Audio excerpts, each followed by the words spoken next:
spring is in the air and the flowers are blooming and they are just so beautiful, but they fade rather quickly. I was lucky enough to get these beautiful flowers from a lunch I went to at the Royal Horticultural Society, terribly posh. And before they totally fade, they're drooping already, I wanted to capture the colour and shapes in a painting, and I have over the back there. I've also been meaning to do a circular painting for ages. It's called a tondo. So that's what I'm going to show you this week. My name's Liz Chatterton. I'm a watercolour artist based in Berkshire, and every week I bring you a tip or trick or technique that I wish I'd known about ages ago. And this week it's all about mark making and layering and capturing just the beauty of the flowers around us. Today I thought I'd do something quite different for me, and it's inspired by two things.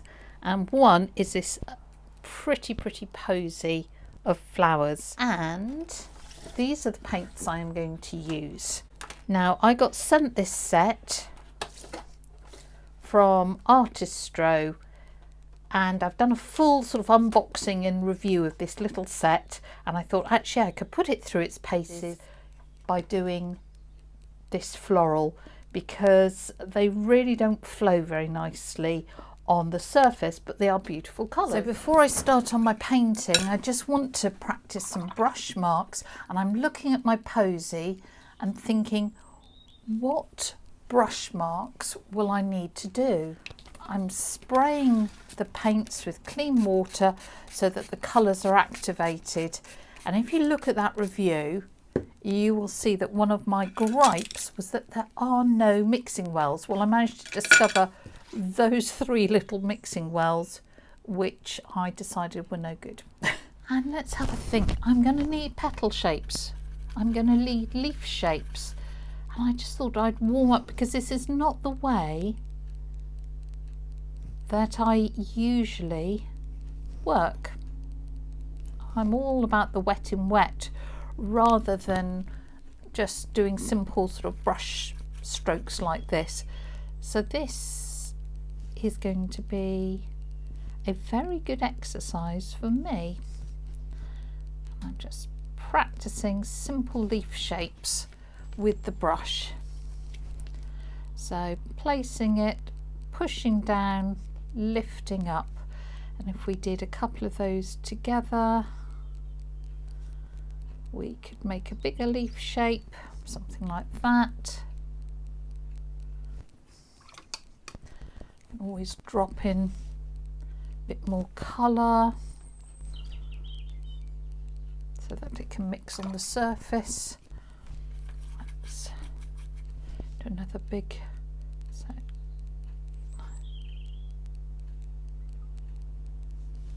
I think these sorts of shapes will be really good. So even though these colours don't mix terribly well, can you see it's not really sort of zooming around, is it? I'm going to have to work on that one. But I still want to try and get some colour graduation and see what I can do with it. It's a very small paint box, so I'm going to need some nice big petally shapes. So I might use this to... That'll be pretty good for petals if I'm doing these sorts of flowers, and then, or maybe the centres will be something like this. I think that would, yeah, that'll work nicely. The wattles will just be, of course, little circles of yellowness. And then it would be nice to join them together. So I'm going to have to practice my fine marks as well. Okay, I think that's going to work.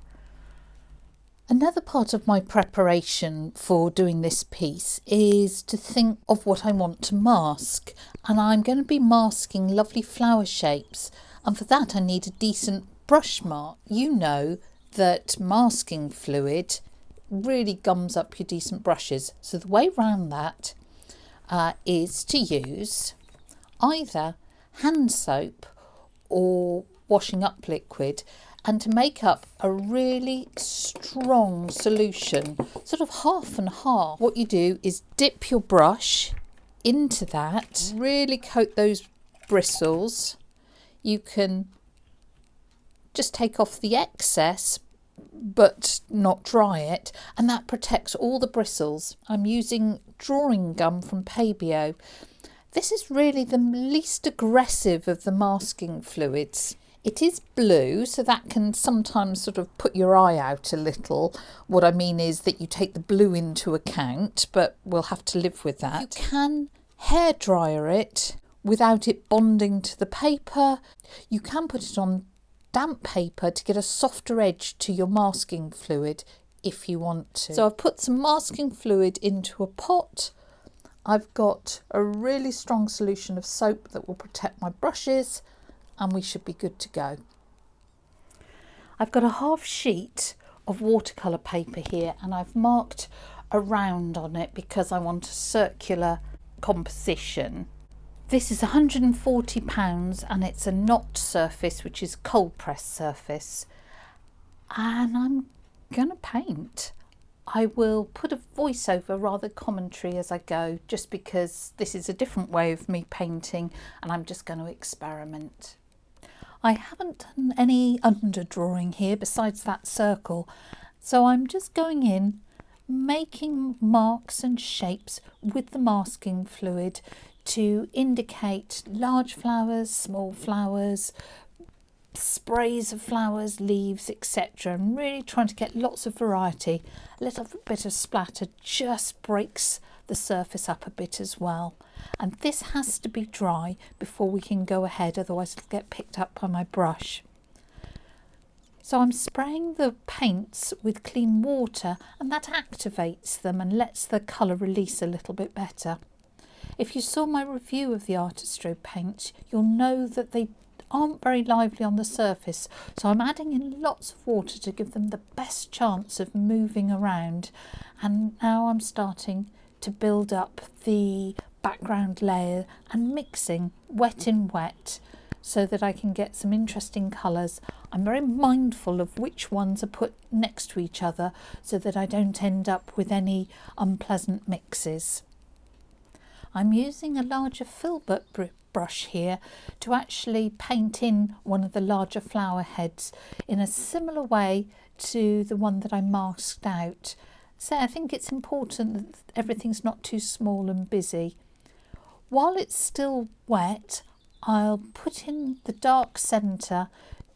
It's an anemone, so that dark centre is really characteristic of it. And again, just trying to give it the most chance of actually mixing wet in wet, which, I say, these paints don't tend to do terribly well. I think it's quite fun to mix the positive and the negative shapes. So some where I've masked, I'm going to paint round and it'll end up white, and some are positive, but I don't want everything to be too defined. And here I'm just carrying on building up those background washes, trying to get them nice and soft and faded into each other with sort of pleasant transitions. And you can see how the masking fluid is protecting the white shapes we put down, which of course is entirely what it was designed to do. Wasn't entirely sure about the orange against the green, but I think we've got away with that one, so that's good. You can see that the magenta from the flower is still flowing. It was one of the few transparent colours, so that's quite nice on the surface, and I do like that sort of effect. Once it's fully dry, that layer, we put on a second layer of masking fluid, and this process is all about masking, painting, but each layer must be dry before you do the next one. I'm working all round the picture to get a balance, really imagining what's going on, which can be tricky. And here I am drying it again to make sure that that doesn't get picked up by the brush. So back to the second layer of paint, and we're going in and really strengthening things. I'm making that dark centre and letting the colours mix again. I'm putting in more leaves. I'm just trying to imagine all those layers to really start getting lovely complex marks. Now you'll remember that I said so many of these paints are really opaque, so I'm finding that they really cover the bottom layers, which in some ways is quite good. I want to strengthen the background washes as well, because then everything we've masked will really show well, and that should be lovely. So I'm just doing the background in a very similar way as I did the first layer. I do need to be careful with the edges of my circle. And again, I'm putting in another large flower to vary those shapes. If they were all small, it would just be busy and a bit fussy. But by putting a few big shapes, it sort of holds everything together, in my opinion. And I start putting in that dark centre again, trying to make the most of what little movement there is in the paint. And then I am putting in some smaller positive shapes here, these blue sort of leaf shapes. Again, I felt would just add a little bit of punctuation throughout the painting. And I just put a few of those around the place to echo each other. I'm filling in and building up balance as much as possible. They say it does take some imagination because you've got these layers of masking fluids going on, but it's a fun way of working. You do get a great surprise at the end. So I've just put in a few of these little red flowers again to act as little sort of exclamation marks. And then I started to get a little bit more abstract. Goodness knows what these blue circles are, but I just thought they were quite nice. With that all dry again, I'm protecting various things with my masking fluid. You can see it's really quite liquid by this point because I've been using the soapy water to protect my brush. But that doesn't matter as long as it doesn't get too thin, because otherwise it will stop protecting. So there's a lot of masking fluid on this painting. This is the third layer. And again, just echoing different shapes and building up some depth to it. And again, surprise, surprise, we need to dry it thoroughly before we can move on. Okay, so I've really been able to deepen the colours behind to get some punch to this painting. And I just couldn't do that if I hadn't got all that masking fluid on there. So you can go really dark and that will show up the light that you have reserved. Once that is dry, we can now remove the masking fluid, and the papier gum sort of comes off in flakes rather than long strips. It can be a little bit difficult to get off in places, especially where I had diluted it quite a lot, but I think I got there in the end, and I used an eraser if just rubbing off with my fingers wasn't good enough. And oh, this is the exciting bit. We've got the painting in place, and now we can think, oh, I need to add details here or there, or strengthen the colour. Really have to be careful not to go too far, because you do still want it to be fresh and spontaneous and to look like a watercolour.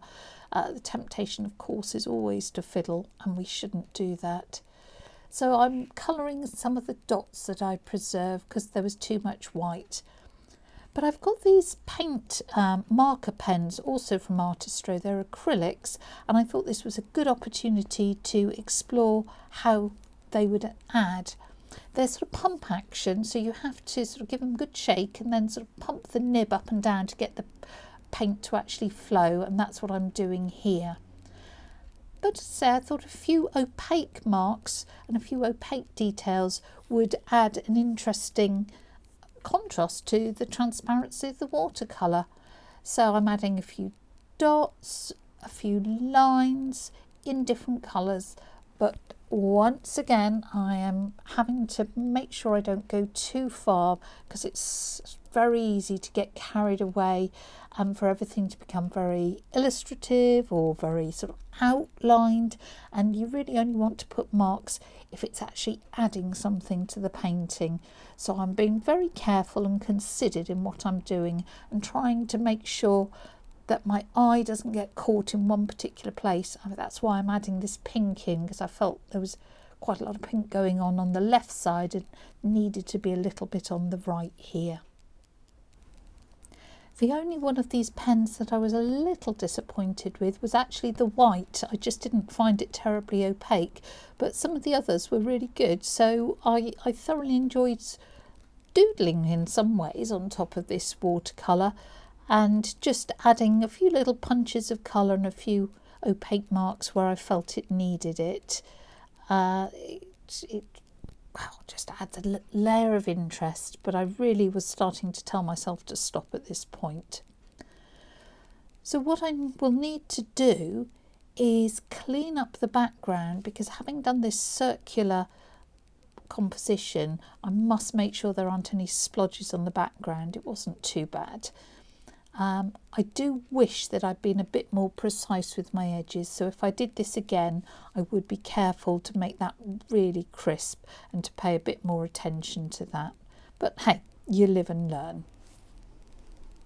Again, if I was doing this, I might even think about adding some little touches of gold and things like that with some gold leaf. So I could see that you could really take this forward as a style. What might be quite fun is actually to do a monochrome as well, so you're building up those tonal layers. That could be another option. Well, in fact, there's all sorts that you can do with this idea of layers and masking. We've only done 3 here, but I think that was quite enough, don't you? So I think this style of painting really plays to the strengths of the paint set. They are opaque and they don't move around, so this layering and mark making really shows off what the paints can do. I hope you've enjoyed this.